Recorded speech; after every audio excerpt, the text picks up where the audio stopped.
Good morning, everybody. It's Ron Brown with Silver Don't get any on Computer. ya. What's that? Don't get any on ya. It's Ron Brown with Silvercom Computer and Technology Club, and this is Tech for Seniors. It's the 27th of April, and it is our fifth edition. Wow. My co-host is Huey Popluck, which is there. Can you wave, Huey? Hello there. And Bob G over to the left, he's our security guy, and he's going to kick you out if you don't behave, right, Bob?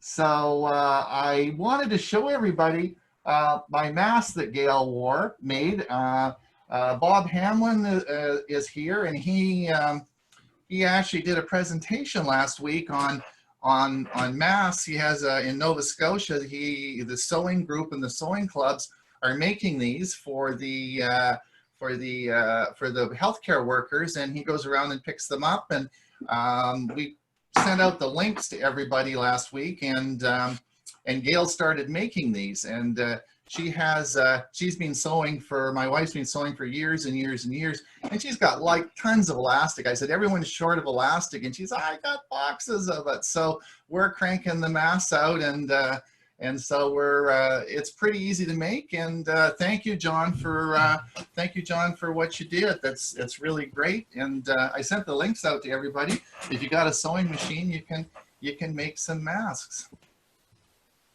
Now the format of the meeting today is the same as always. The first 15 minutes, we're going to divide this up between Huey and I, and then we are going to so that'll be, I'll talk first, and then Huey's going to talk for about 7 minutes, and then I have a presentation to give, and then Bob's going to talk about some security things, and then Huey will do a presentation, and then we'll follow up at the end. We can sort of open the mics up and have a chat with everybody. So yeah, that's it. Now, what I wanted to talk about today is the first thing we mentioned earlier, and that's part of the poll, is that I wanted everyone to really try and get their own Zoom account. There is a big advantage in having your own Zoom account in that you can customize how you want Zoom to look. You can have a picture in there. So if I turn my microphone off or my camera off, a picture will come up.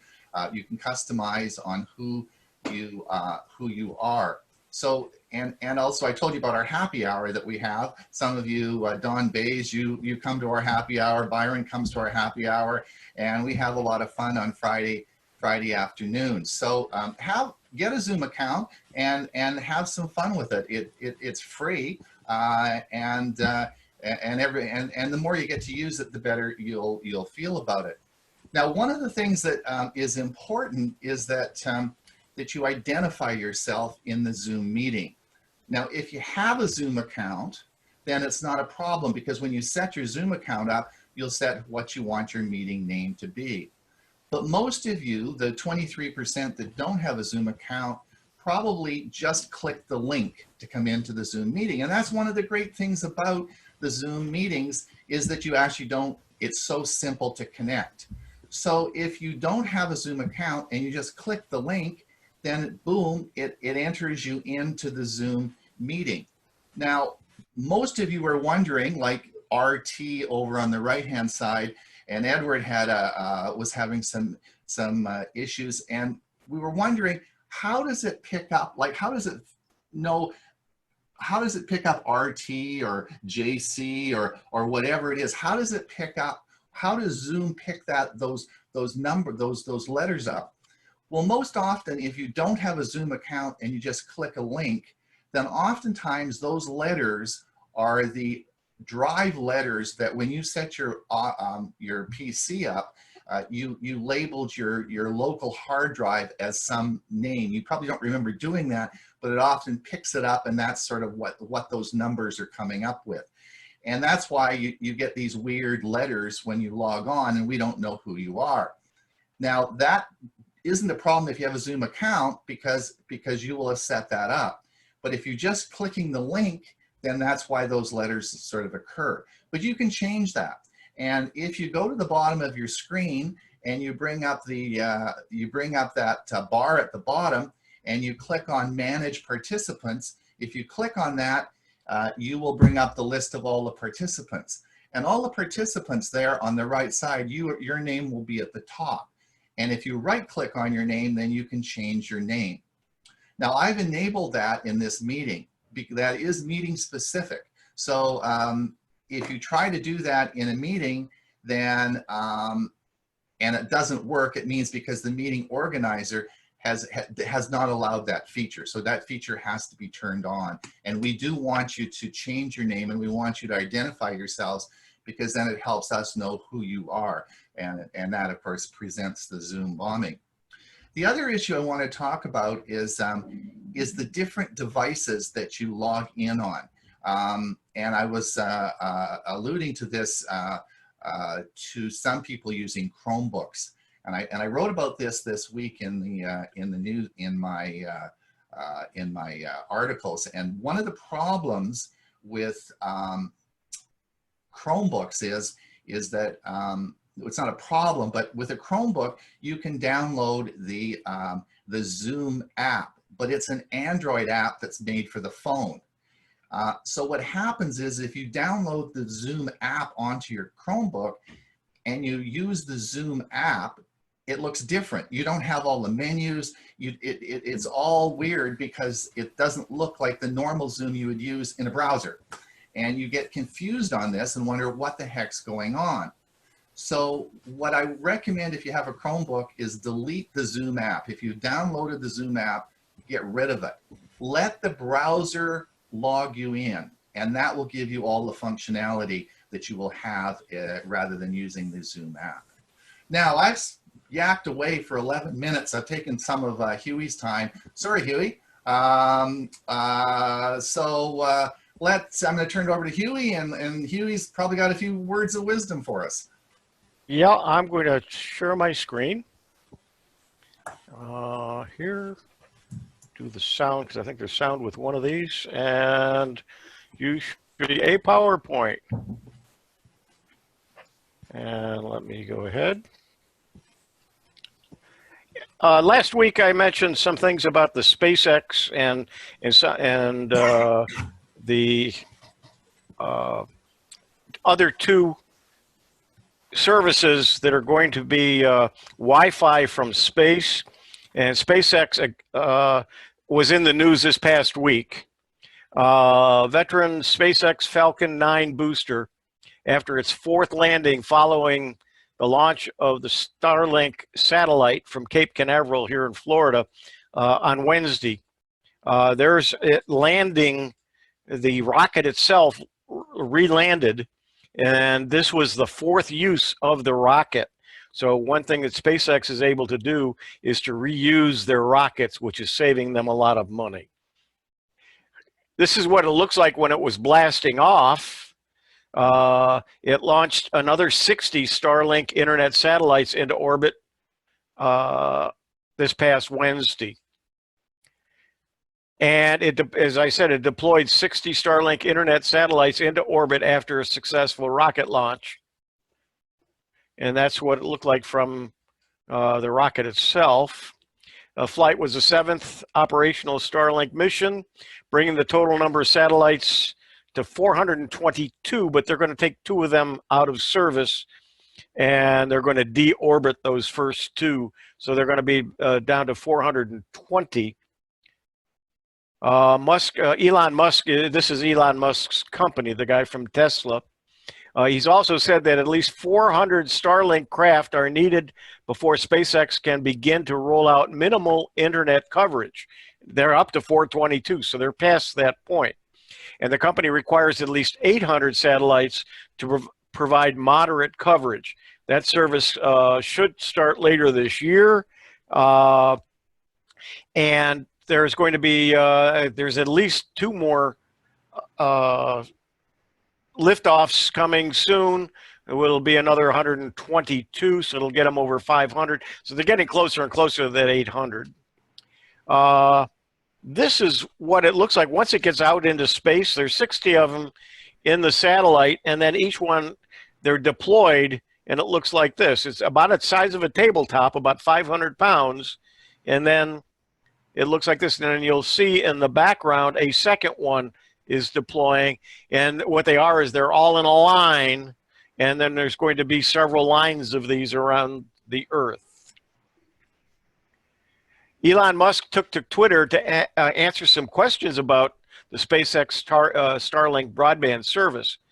He said that a private beta testing for the service will begin in about 3 months and a public beta testing in about 6 months. The private beta will almost certainly be reserved for SpaceX and Tesla employees and their families. Just like Tesla currently trials early software builds on employee cars, these customers would serve much more regimented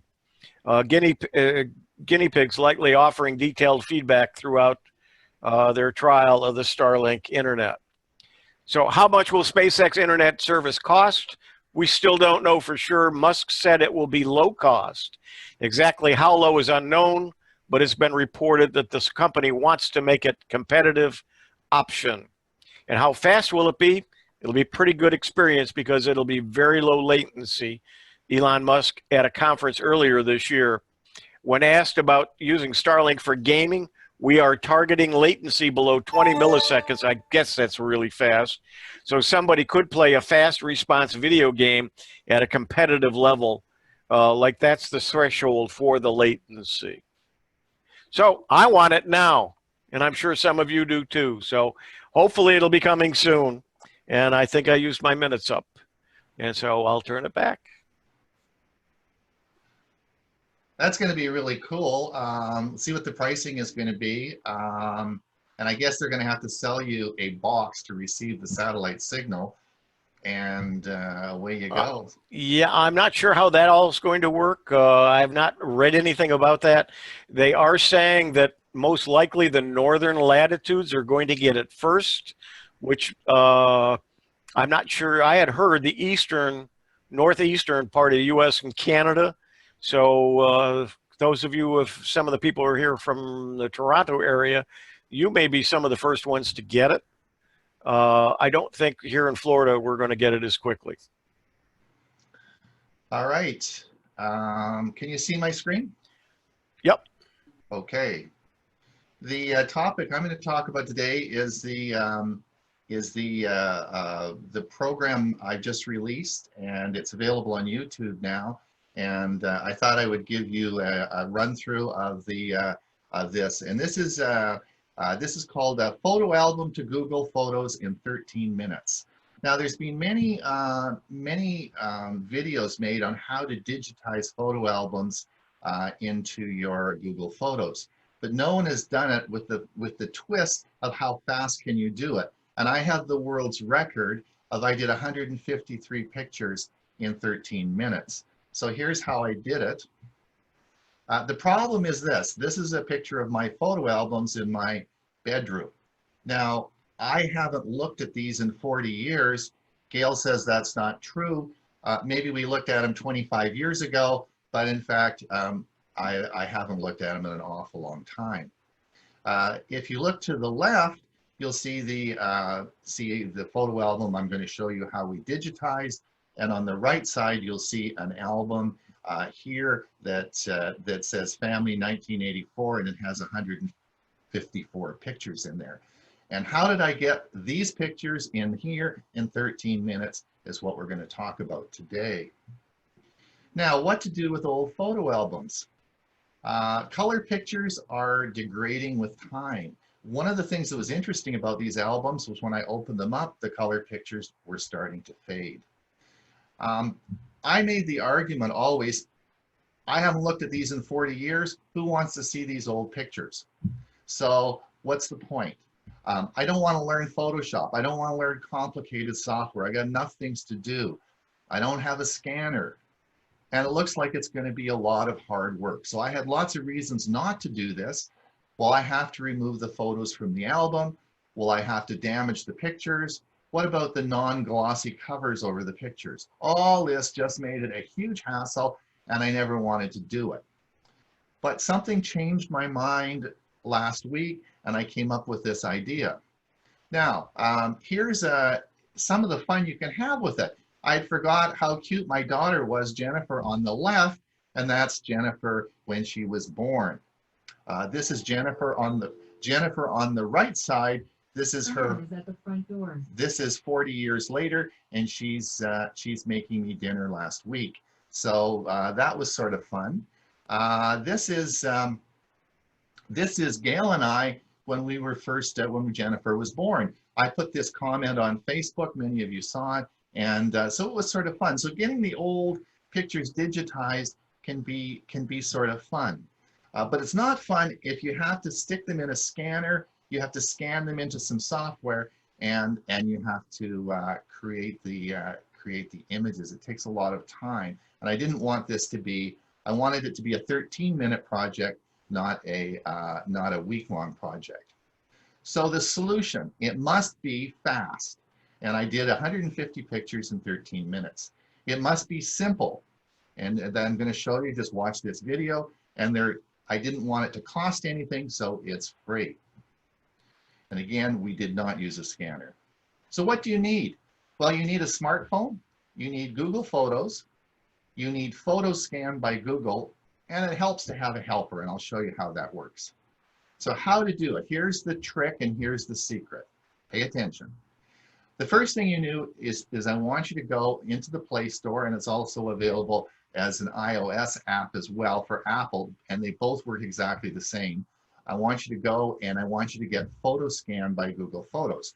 If you look on the left-hand side, you'll see how I go to the Play Store and I type in Photoscan.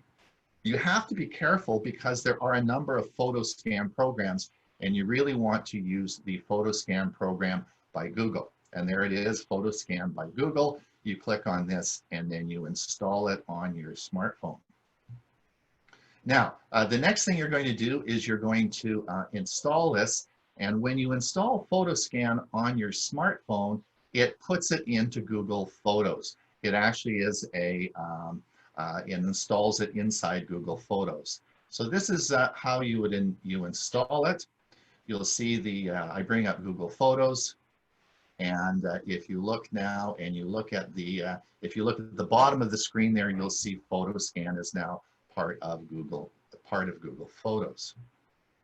Now, when you bring up Photoscan, there's only two settings. It's real simple to use. There's only two settings. On the top, you'll see in this square box here, you'll see this is the anti-glare box, and you can either turn the anti-glare feature on or you can turn the anti-glare feature off. And let me show you what I mean by this. I'm going to show you how this scans. This is, by the way, isn't this little guy cute? That's me. And this is my mother. And this is 67 years old, this black and white photograph. Quite amazing, eh? And we're going to scan this with the anti-glare feature on. So this is how it works. Watch the screen to the left. You'll see I'm now starting Google Photos. I'm now clicking on Photoscan.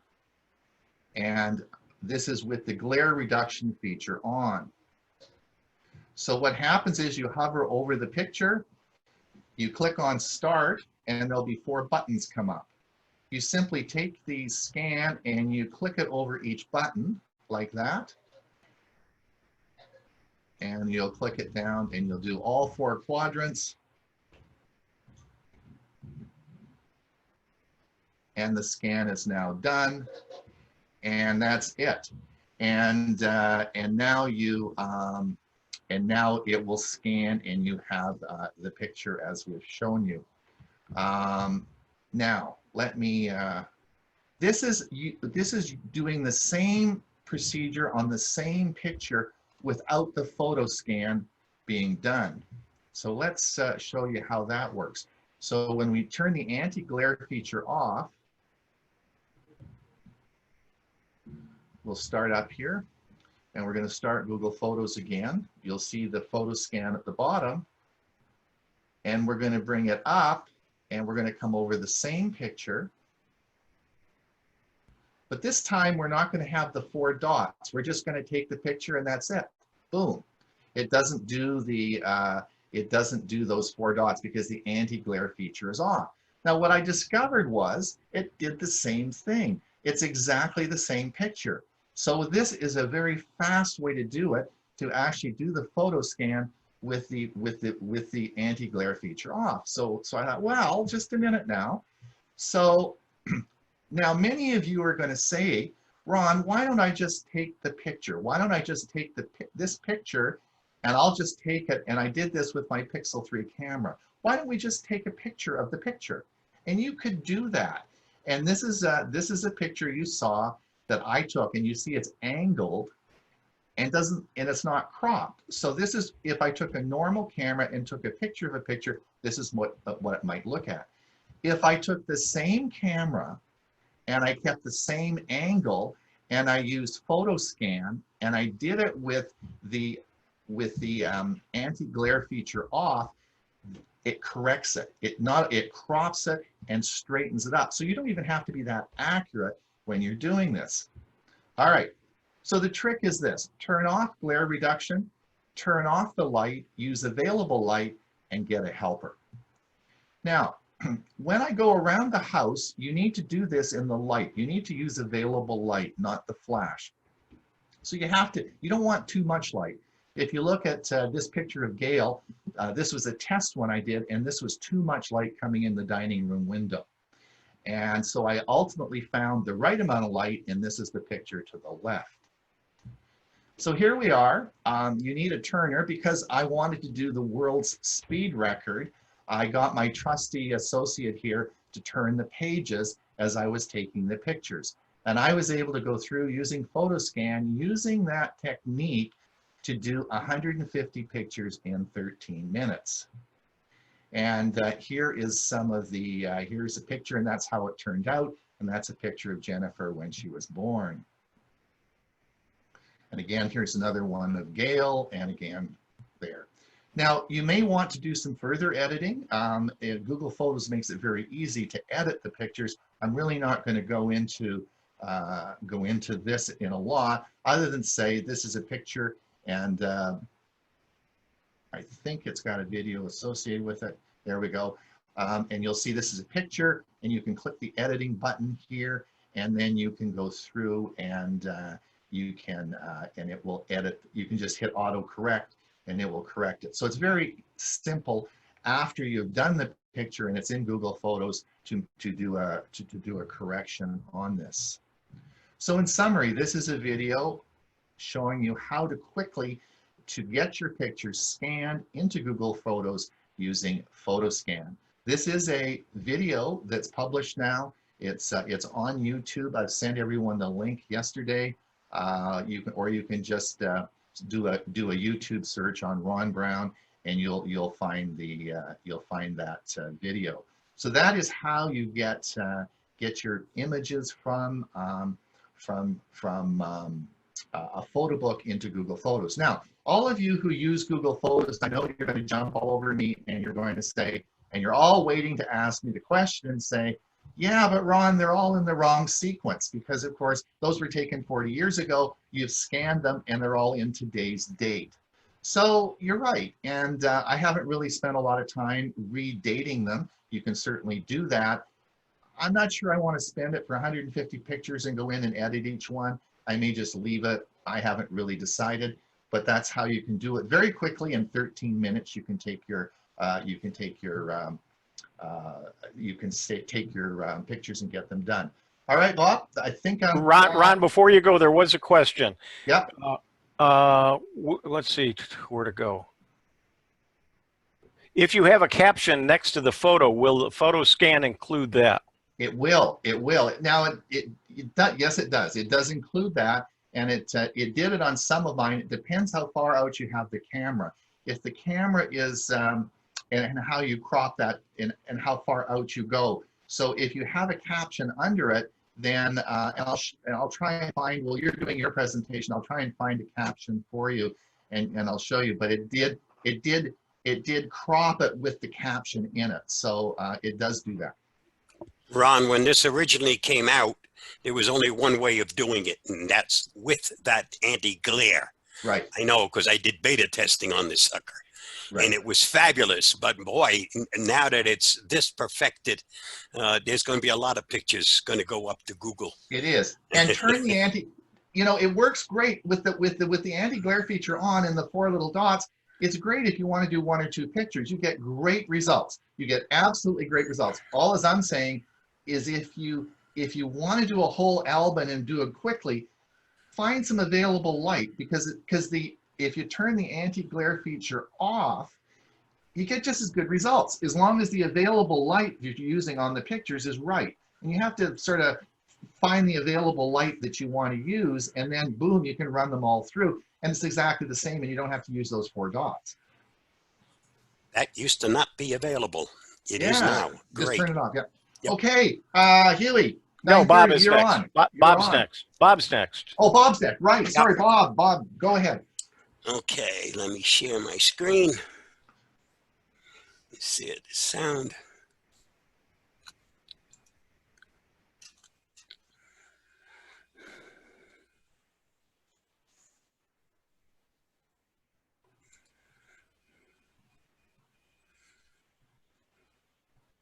This is an update on the current COVID-19 scams. This one comes directly from the Social Security Administration, and here's a sample of one of the phone scams currently going around. This is a call from the Social Security Administration.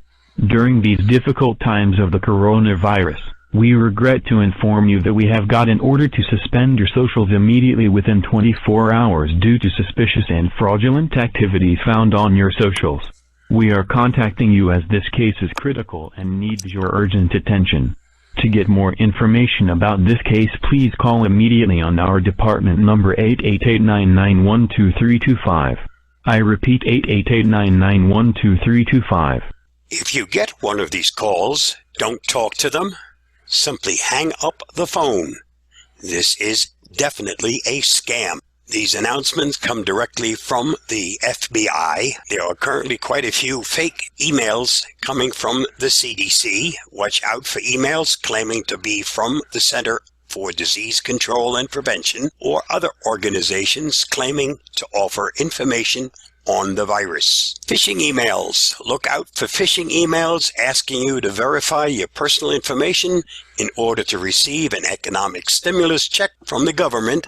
There are also phishing emails claiming to be related to charitable contributions, general financial relief, airline carrier refunds, fake cures and vaccines, and fake testing kits. There are also counterfeit treatments and equipment being offered. Be cautious of anyone selling products that claim to prevent, treat, diagnose, or cure COVID-19. If you're looking for accurate and up-to-date information on COVID-19, the CDC has posted extensive guidance and information that is currently and frequently updated.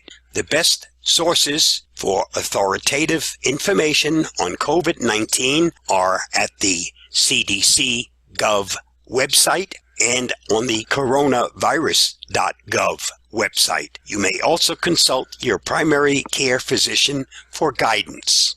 This is a time to stay safe. It is also a time to be on the lookout for scammers. This is an update on the current COVID-19. Whoa, baby.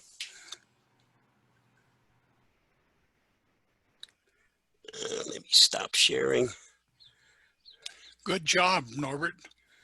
Thank you. Okay, where are we?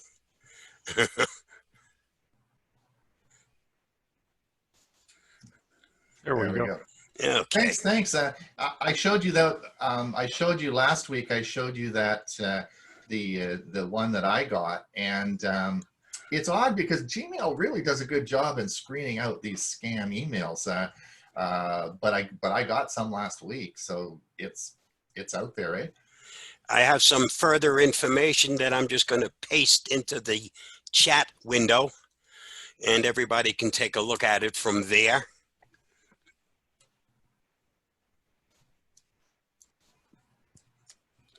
And that's it for me. All right, we'll hand it over to Huey. All right, so let me share my screen.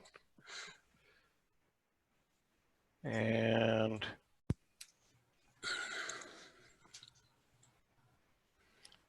we don't need this anymore. And we don't need this. And I don't need this.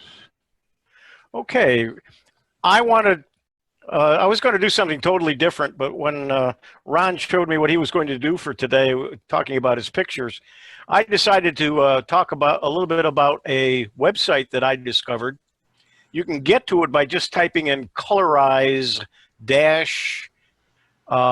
it.com, colorizeit.com. And what you do is you can upload any photo you have. You can use one of the ones they have. When you click it, it will start some dots, and it could take as long as 5 minutes. And if it goes over 5 minutes, it'll time out and says it used over 300 seconds, and it won't do it. I was having some trouble last night, but late at night I didn't have any problems. So there was probably a lot of people using the service. Now, I wrote a blog about it. And let's take a look at that for just a moment. And then I am going to show you some samples using a few of the pictures that Ron sent, a few that I had. So come down here. And I have an article at huey.net in my blogs where I talk about this with an example. And I'm going to show you a little video on it as well. It only takes a few seconds. But it allows you to take a picture like this, colorize it, you can compare it, and then you get a colored picture. But instead of reading the article, let's take a look at some samples that I've got here. So we'll minimize that, and let's bring up these.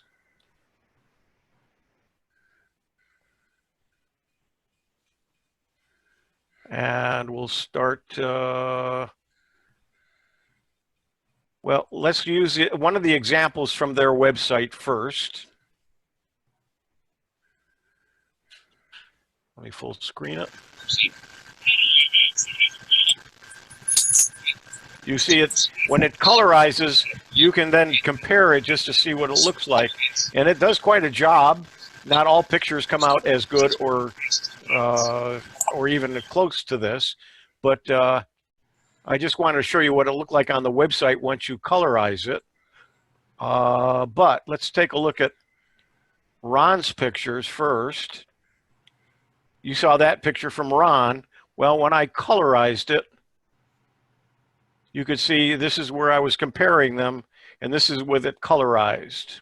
Not really good, but you can see some color in it because it's an old picture. Here's another one of Ron's pictures he sent me. And this was a class, probably one that he was either in or was involved in. Here it is being colorized, and here it is colorized, Ron. Amazing. Is this free? Yes. Let me show you. Here's my class. This is the one that I showed on the website. This is the original picture that I had. You can see all of the wrinkles and stuff. It's an old picture, obviously. But it's the photograph back when I was in school. This is partially colored, where I could take it back and forth and compare. This is what it looked like colored. What really impressed me was this girl right here is a redhead. You can see red in her hair, and I remember that dress. She used to wear that because she was one of my crushes back in those days. And that was a red dress, and it shows up red there. This is me right here. And that was a checkered shirt that I had back in those days. Here's a picture of me with my cousin. I was about 7 years old at the time.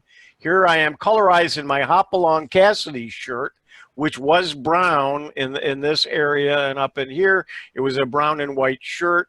And it actually picked up the color, the brown to it. Another picture of Ron's, again comparing, and then the full picture. Not perfect, but it certainly looks very nice. You certainly didn't, I'm sure, don't want to go through all of your black and whites this way, but a couple of them, it would be fun, I think, going ahead and colorizing it and sharing it with others. Here's me in front of our first television set.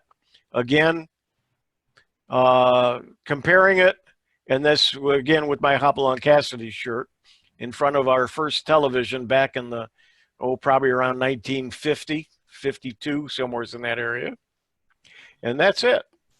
I just thought it would be fun to, since you were talking about scanning pictures, once you scan them, if they're black and white, what you might do to take a look and colorize them. And it is, and let me put it in the chat box. Let's see, chat, and to everyone, and I think I can, there we go, it's in there. Colorizeit.com. Comments, questions? Can you adjust the amount of color? No, it pretty much does it, I think. I don't recall. I think you just push a button. Okay. And it's a website about algorithms, and I signed up for it thinking that I might have some more choices of things I could do. And boy, did it get confusing. So it's better off you don't register for the website. It'll just do it using whatever algorithm they're using, and just have fun with it. I have a quick question about saving them. Do you have to file and save as you go along? And will it keep the original black and white in your photos as well? Yeah, what you do is you upload the picture. There's a button that says upload, and then it takes its 3-4 minutes to do it. And then there is a button. There's actually two things. You can move the purple bar along wherever you want it, and you can download the comparison picture, and you can download the colorized picture, and it doesn't touch your picture at all. It gives it a different name with the colorized and a compare. So you can do several of them, and they'll all have different names as well. Okay. Thanks.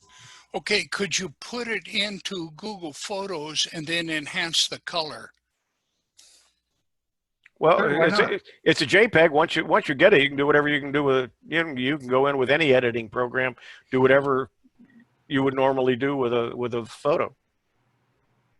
Absolutely. Thanks. Just another thing to have fun with in this, when we got a lot of time to play around with this stuff. And as you can see, let's see, do I have a minute or two more? I think I do. Mm-hmm. As you can see, let's see, let me alt tab and bring Anycam up. Some of you have seen that I've been doing this. If I change the preset, now I got a crawl going on in the bottom, and I can set up whatever presets I want.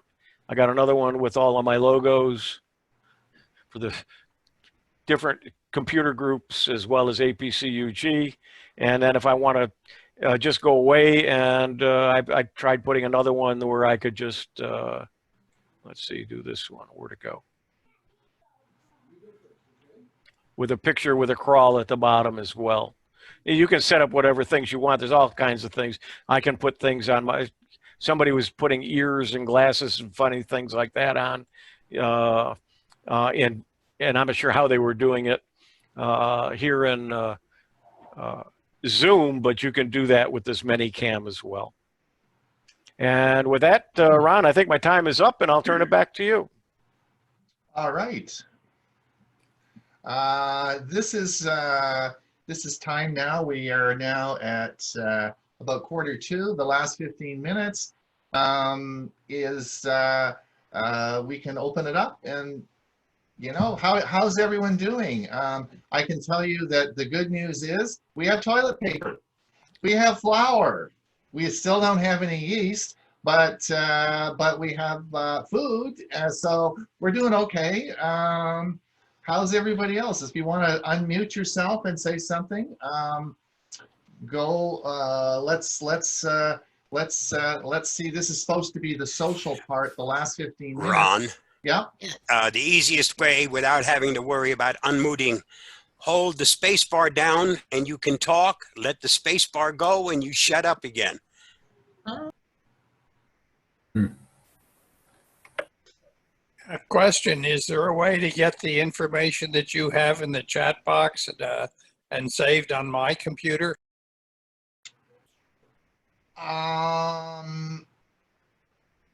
That's a good question. We can download the information in the chat box.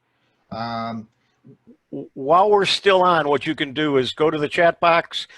You can highlight the whole thing, do a Control-C to copy it, and then paste it into a text or whatever editing program you use, and you'll have it. Right. Let me just show everybody one more thing. If I'm going to just share my screen here, just bear with me a sec. I'm going to share my screen.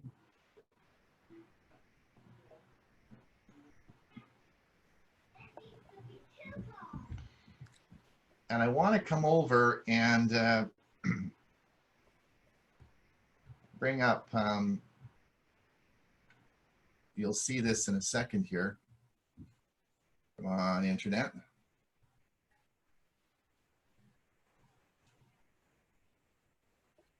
Why is it taking some time here? We can, here we go. Tech for Seniors is available on YouTube. I don't know why it's just taking so long.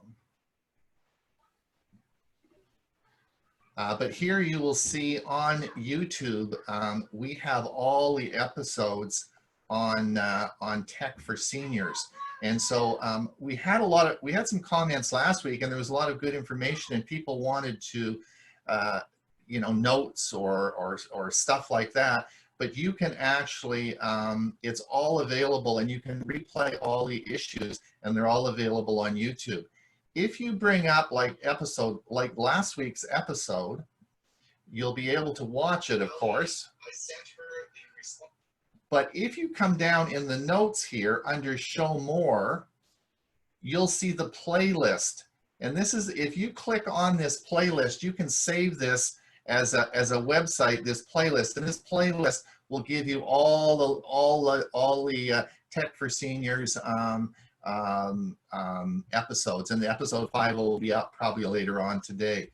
So all of these, you can go back and replay them and come up to where you want. So if you want more information about this and more information about what Huey's talked about or Bob talked about, then you can just replay our episodes.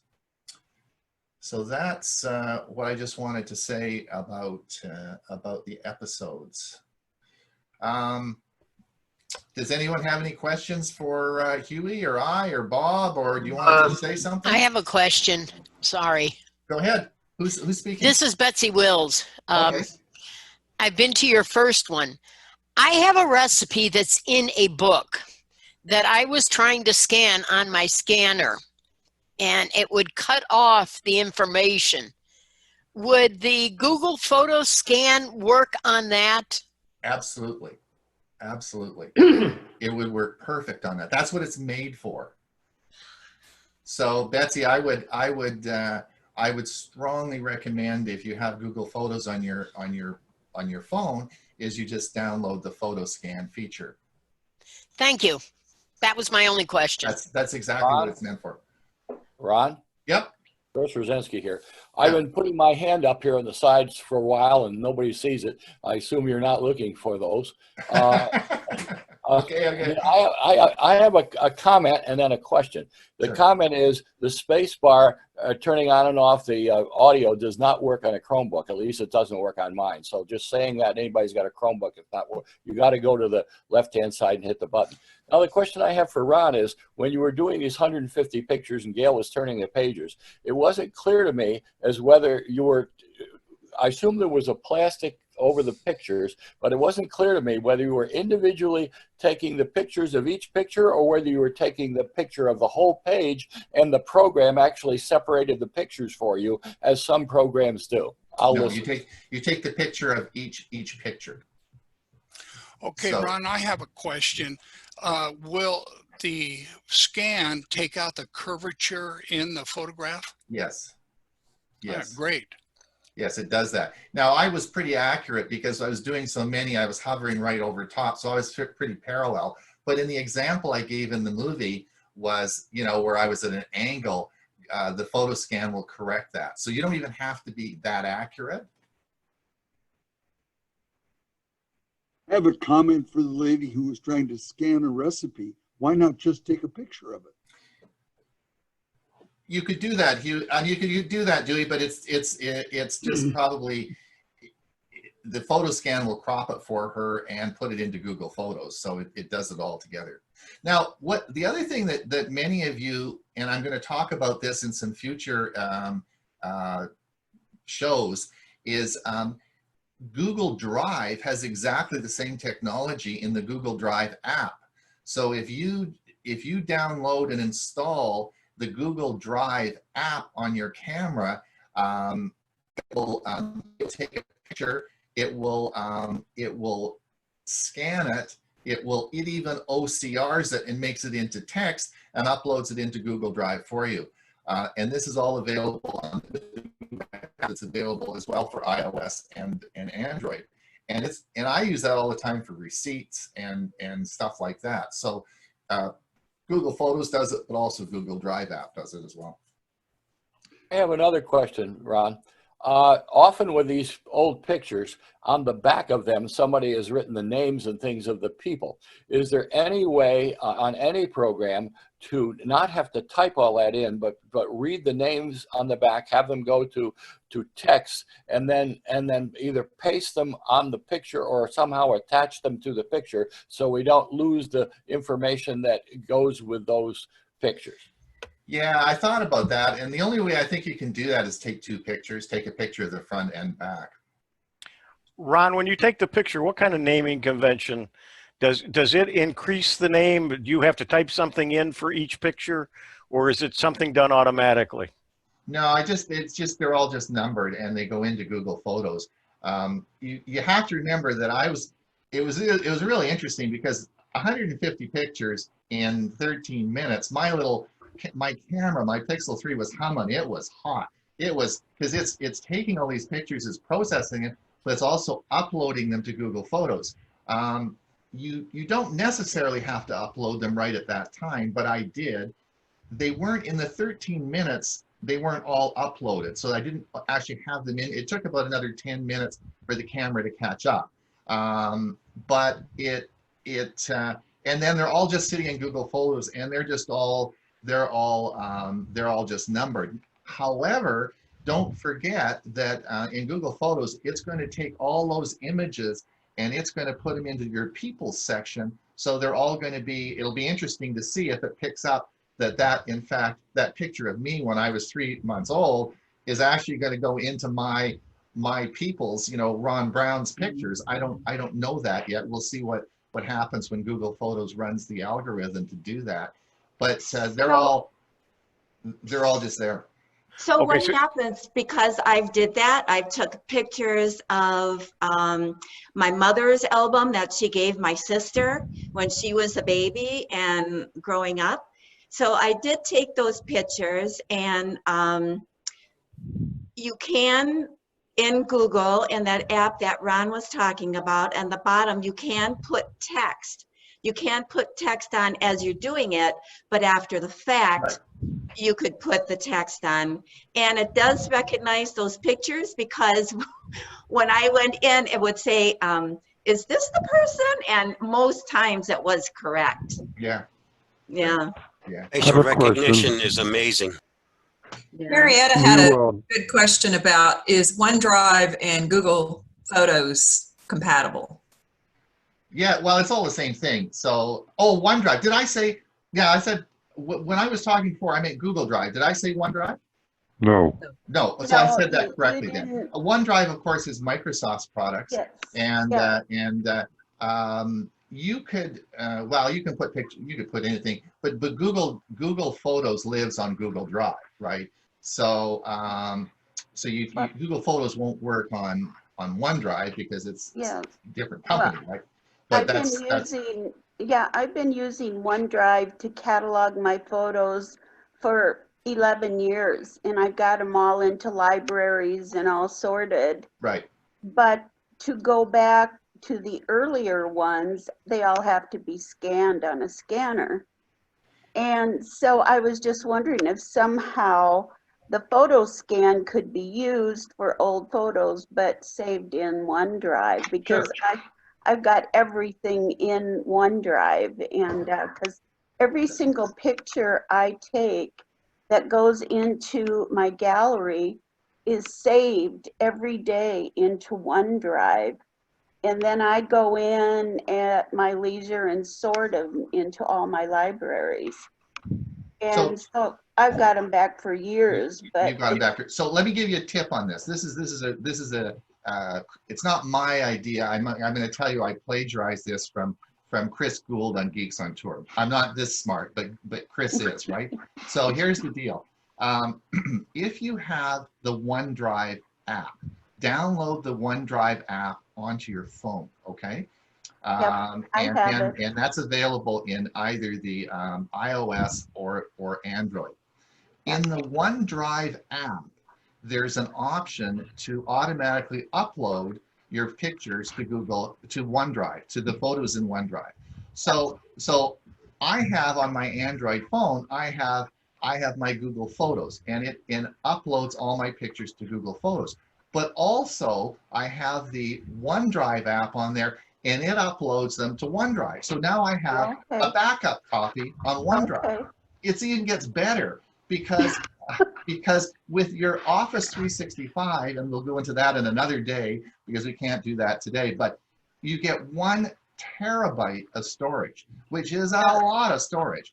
And so when you're uploading your pictures to OneDrive, it's uploading them in full resolution. It's not compressing them at all. So you're getting the actual full quality picture uploaded into OneDrive. And so all my pictures are backed up. So I don't have to do anything. I'm lazy. I don't want to be doing stuff. So this automatically, I've got a backup of all my pictures, and they all just go up into OneDrive. So that's a good to sort mine so I can go and find something by where it's at, and it's tedious separating them all the time and putting them in their correct file.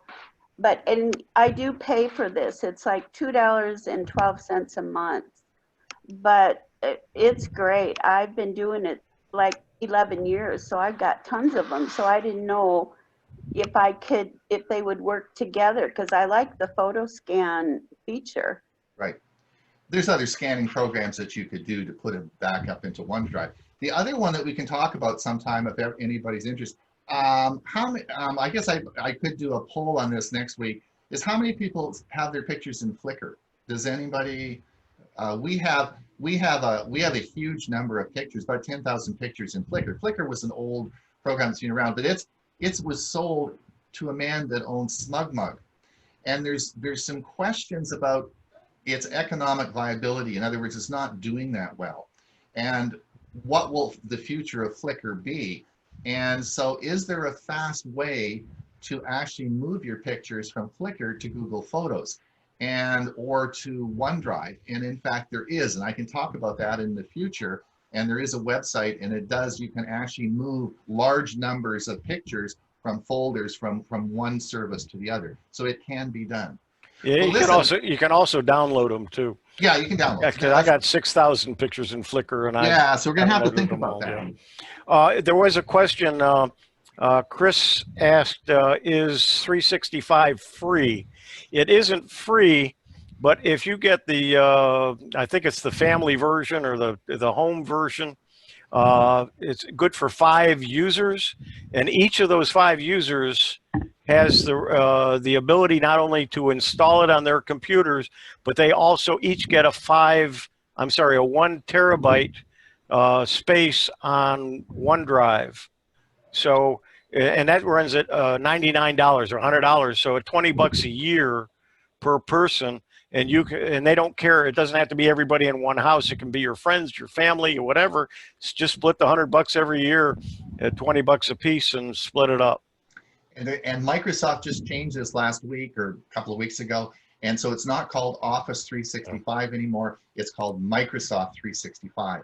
And the plans have all changed, and they've got cheaper. So anyway, that's another talk. We got so much to talk about, and we didn't even get a chance. It's 9 o'clock, and we got to go.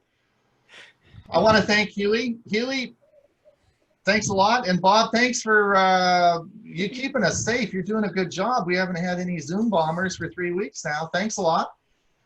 Good job, all. Yeah. Always my pleasure. Thanks. Well, listen, so everybody. Thanks, everybody. We're going to see you. It's 9 o'clock. Didn't that go fast? Enjoy your coffee. And don't forget about to wear your masks, right?